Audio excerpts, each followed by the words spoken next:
এখানে সরল অঙ্কটা লক্ষ্য করো। অঙ্কটা আছে 9⁻³ ইন্টু 16⁻1/4 বাই 6⁻2 ইন্টু 1/27⁻4/3। আমরা কি করবো, সূচকের নিয়ম অনুযায়ী সব সংখ্যাগুলোকে ভেঙে নেবো। আগে 9টাকে ভাঙলে কি হবে, 3² এই যে উপরে পাওয়ারটা আছে এই পাওয়ারের সাথে এসে কি হবে, গুণ হবে, -3 বসিয়ে দিলাম।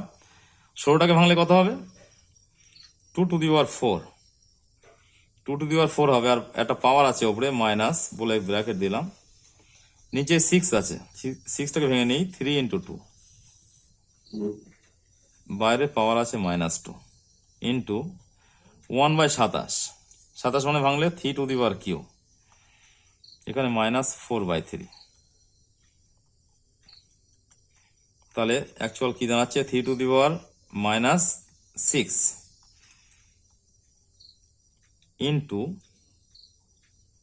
এখানে কত হবে, 2⁴ ইন্টু -1/4, নিচে 3-র মাথায় এই যে পাওয়ারটা 3 মাথায় আসছে, আবার 2 এর মাথায় আসবে যেহেতু ব্র্যাকেট দিয়ে বাইরে আছে পাওয়ারটা, ইন্টু এই পাওয়ারটা 1-এর মাথায় আসলে কি হবে, 1-এর মাথায় যাই পাওয়ার আসুক 1 হবে, তাহলে 1 থাকছে। এই পাওয়ারটা নিচে আসলে কি হবে, 3⁻³ ইন্টু -4/3, এটা থাকছে এইভাবে।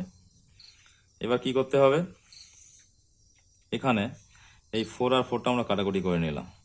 এবার ভাগের সময় পাওয়ারগুলো বিয়োগ করবো, যার সাথে যেটা বেস মানে সমান আছে, তাই 3টা এই 3-র সাথে যাবে, তাই 3⁻6 ভাগের সময় পাওয়ারটা বলেছি বিয়োগ হয়, তাহলে আমরা এইগুলোকে ওপরে তুলে নিই আগে।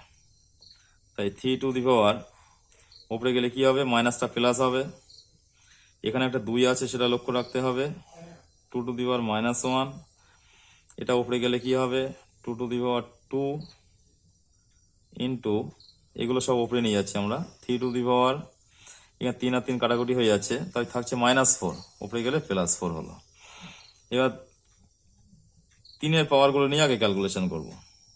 এক জায়গায় এখানেই পাওয়ারগুলো, -6 ইন্টু 3² ইন্টু 3⁻4, তারপর কি করবো, 2-এর পাওয়ার -1 ইন্টু 2² 2-এর পাওয়ারগুলো কাছাকাছি লিখলাম।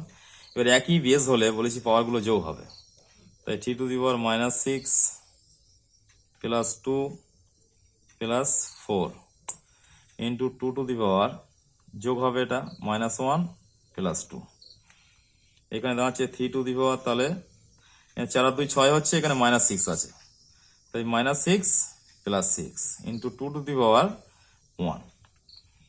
তাহলে এখানে করে দিই, এখানে মাইনাস প্লাস কাটাকুটি হয়ে যাচ্ছে, তাহলে 3⁻0 ইন্টু 2⁻1, তাহলে ক্যালকুলেশনটা অ্যাকচুয়াল কি দাঁড়াচ্ছে, সামথিং টু দি পাওয়ার 0 মানে বলেছিলাম 1 হবে, ইন্টু 2⁻1 ইন্টু এটা, তাই 2×1=2।